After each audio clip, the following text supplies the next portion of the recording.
Hello everybody and welcome. Well, we managed to get up to temperature. You remember, just to recap, we were in the process of firing the bisque kiln here, and I was having a problem with one of the burners, because I was getting a bit of irregularity with the burners because of the fact that I'm not using a regulator. Now I know that many of you have written to me and told me I ought to be using a regulator, and well, you're probably right actually at the end of the day, but because I didn't have a regulator, I thought, well, we'll do it anyway, and you know, so but you know what I in fact did, towards later on in the firing, I was firing it on one burner, and it was going up in temperature okay, albeit a bit slowly, but it was going up okay.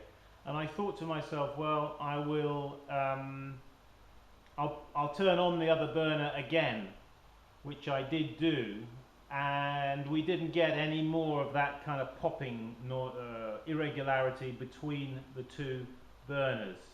That finished. I was talking to a friend of mine about that, and he said yes, the reason that would have been was because by then the kiln would have been hot and it would have been drawing or pulling, you see. Now I know some of you probably have have looked at this kiln that I've made and said to yourselves, that will never work. Well, it actually works very well. And it pulls and draws very nicely. And anyway, without further ado, I'm going to we're going to just start looking at some of this stuff we fired in here. We're going to take it out and we're going to put it over there. Come on this side. So let's have a look. See what's going on. Well, you know, I did put in a cone, and usually I don't really use cones, to be honest, not for doing a bisque. And this is a this is a kiln, a cone 04, and as you can see, it's completely melted over. Sorry, no. As you can see, it hasn't budged at all. It's completely straight as I put it in. You know what? I didn't want to take it up as high as that because I prefer my bisque a little bit on the softer side. Okay, we've got some animals here that some of my students made on a workshop. And forgive me, I've forgotten your name. It's gone out of my mind. But you know who you are if you're watching. You're looking at this clip. She made some beautiful little animals and little completely out of her head. And we thought they were worthy of definitely being fired. So okay, as I say, I don't like the bisque too hard because hard bisque doesn't take glaze very well. Okay,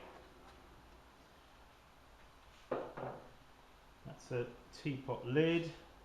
We've got pestles and mortars here, and some more of those candle holders.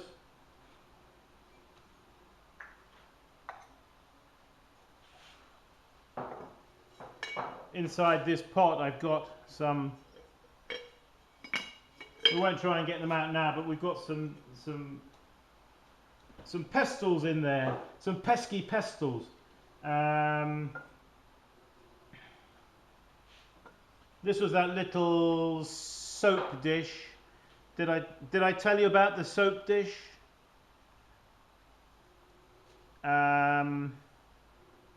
Maybe we'll do a clip on that one day. it allows the soap to drain, and then the water is poured out of the front here. Okay, we're going to move quickly now. Little bottle vases, they fire nicely. Now I do have in here several different clays, so we're getting a little bit of variation in colour. This particular pot broke and I had to put a new top on it. And it was almost dry when I did it, and I don't know if you can see, but there are a few little cracks just around there. But I think the glaze will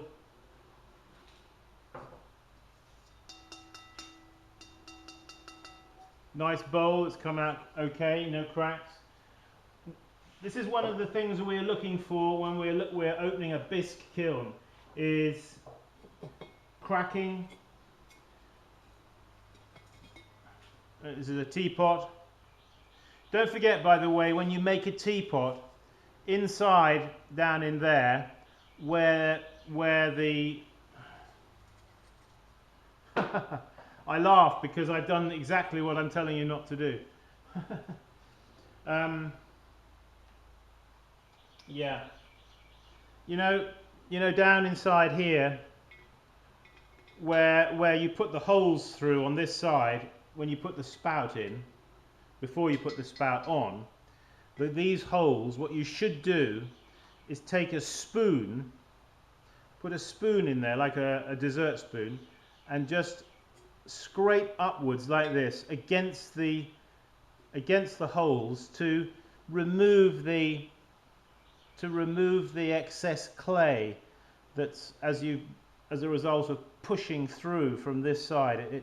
It leaves a sharp kind of lip there, and you want to on each hole, so you need to scrape that down so it's smooth to feel.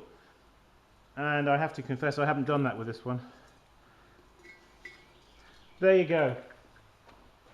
Still some more practicing to do. Okay, we've got a few of these, I think, maybe some more. This is just a simple GP bowl with a pouring lip. These are good sellers, by the way, folks. Some more little individual cut-sided bowls here, such as you see me do.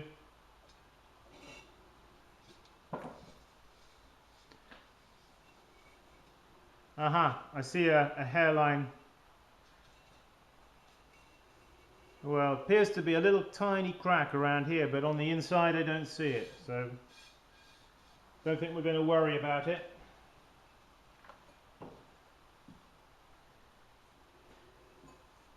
Series of small tea bowls, which are just packed, incidentally, like this on top of each other.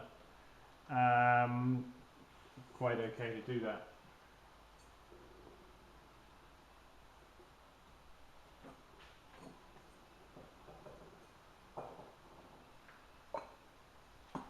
More teapots, and I just bring these up for you to see exactly as I've taken them out of the kiln.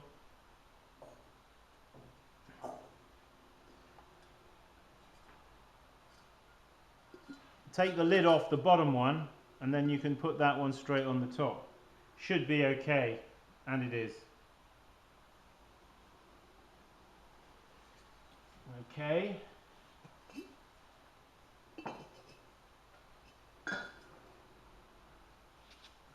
In here we've got, incidentally, be careful when you are, let's just incline the camera down a touch.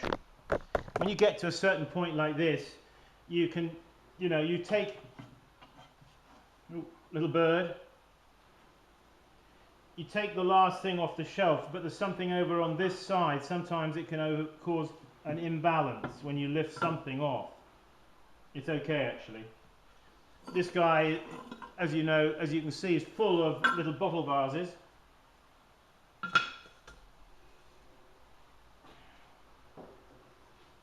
Another little animal, a little fox. A couple of bowls here.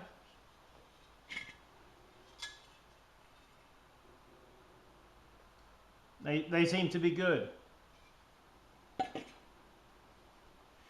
Now you might not think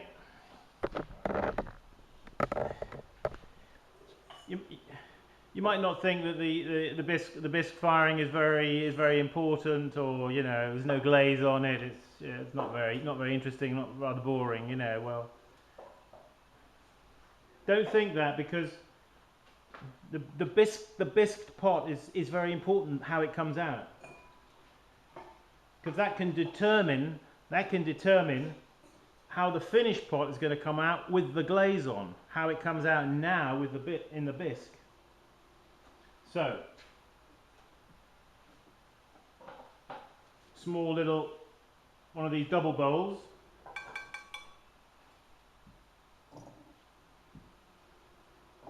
Small cut-sided.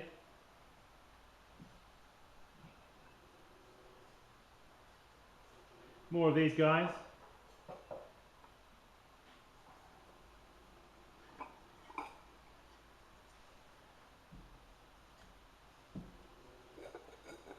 Little lidded box. Now you throw these in one piece. Okay, afterwards you trim them and cut them, scallop them out, you see. It gives a kind of castellated foot.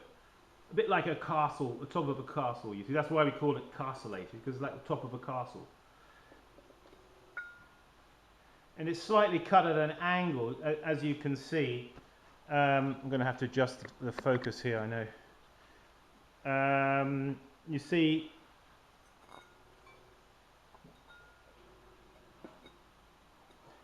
that angle helps it locate. You see, that helps it locate onto the pot. Okay, right, what we've got to do now is we've got to take out the shelf.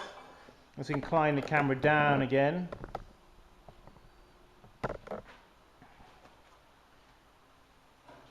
So there's the shelf, and give it a little rock. Just rock your shelf a little bit before you take it out.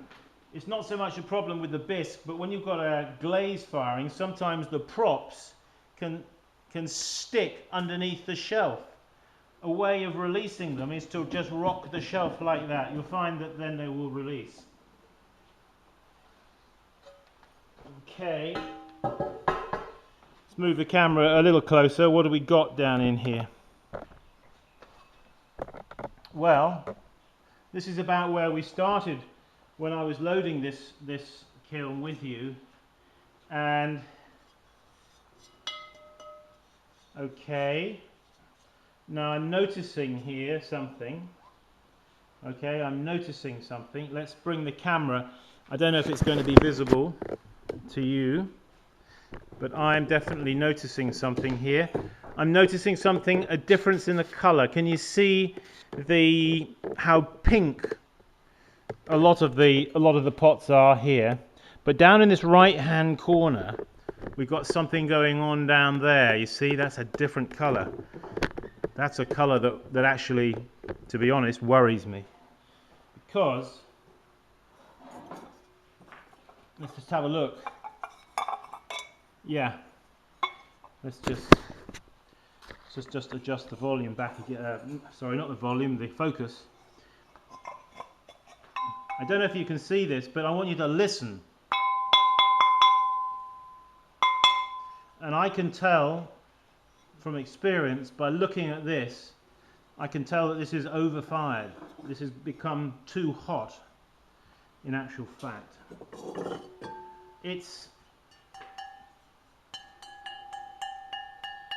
It's that much hotter than, let's take,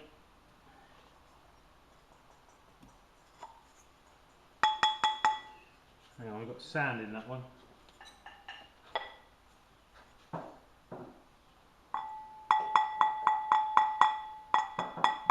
You listen to that, and now you listen to this.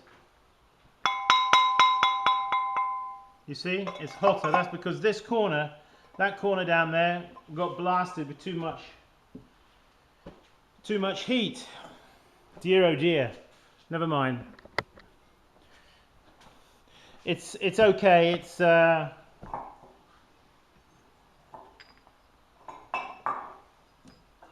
Now this pot was the one that was right there in the corner.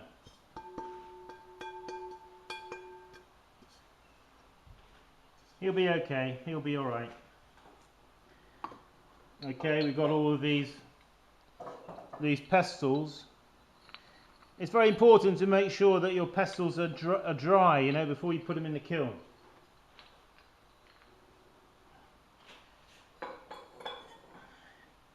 You don't need me to tell you why. Right now, what we've got going on here, you'll see I've got a lot of sand down in the bottom here of each of these GPs. You remember I explained about that.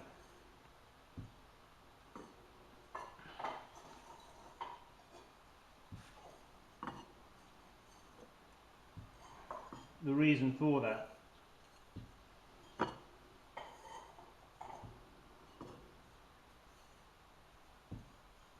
So I'm just emptying the sand out carefully.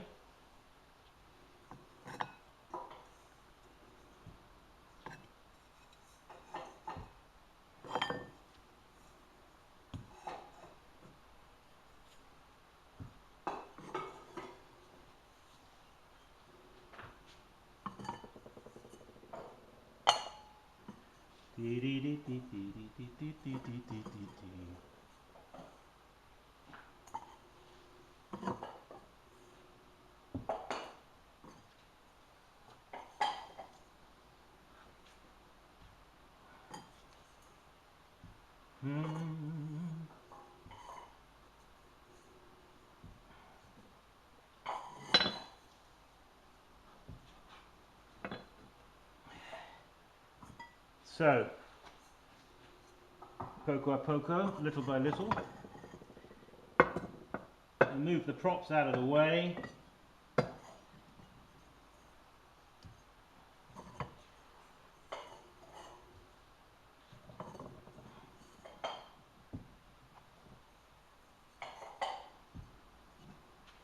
And there it is. That's the last of the sanded up GPs. See, it's always surprising. It's always surprising what you can get into a kiln, isn't it? Learn to save space. When you find a hole, invert it, put it in like that, you see.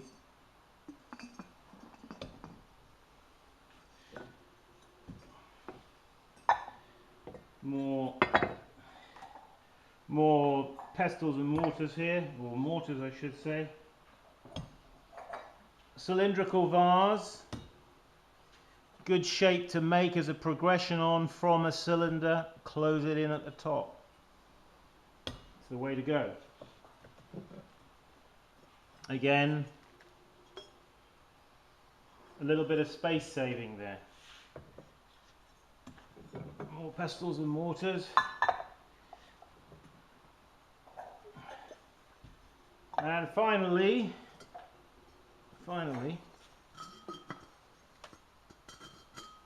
oh, what have we got in here? We got a little number hidden in there, you see. Waste not, want not. Well,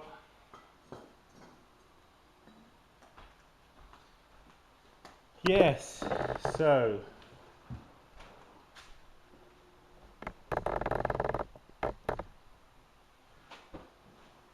I think, you know, as a number one, this design, and I say this design meaning the design that has got the flue here built on the inside of the kiln, works very well. It wasn't a shot in the dark when I did it. I knew that it would work. My kiln in Spain was the same, and my father's kiln was also the same, and it's a well proven design. So. So that's that. The other thing is my extractor method. You see where I've got it at the moment, because while I'm here working, I put it out of the way. But you see, when I need it, after I'm ready to fire it, I just pull it, and it comes through like this, and I put it in position.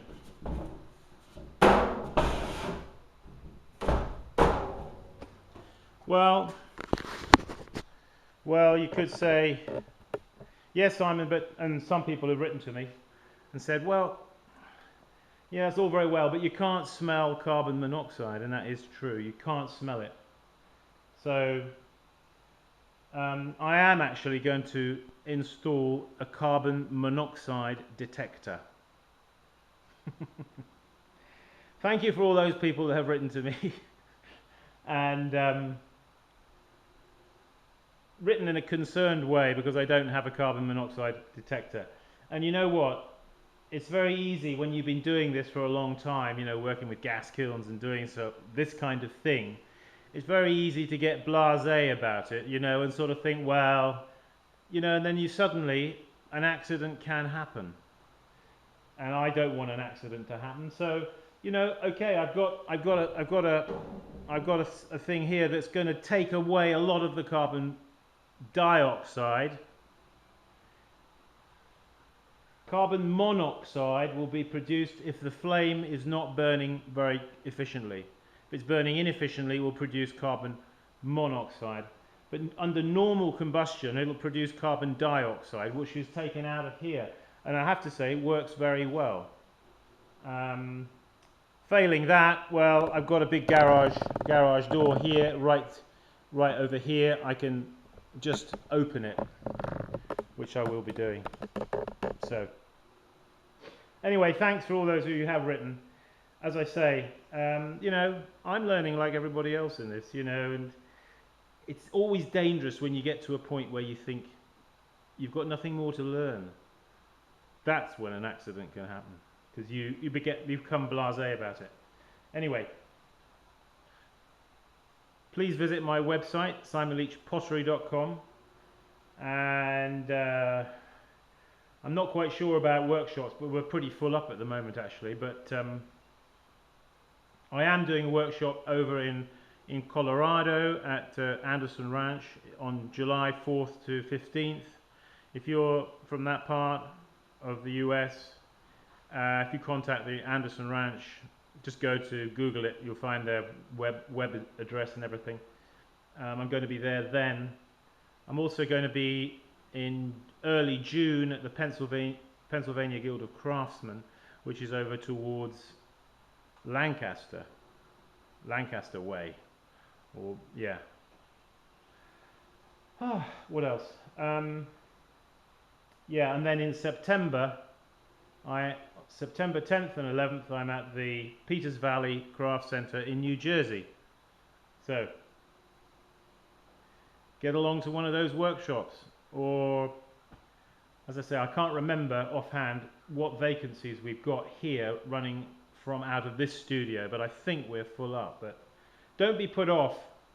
If you haven't got a wheel, get yourself a wheel at home. You know, it makes a big difference if you've got a wheel at home.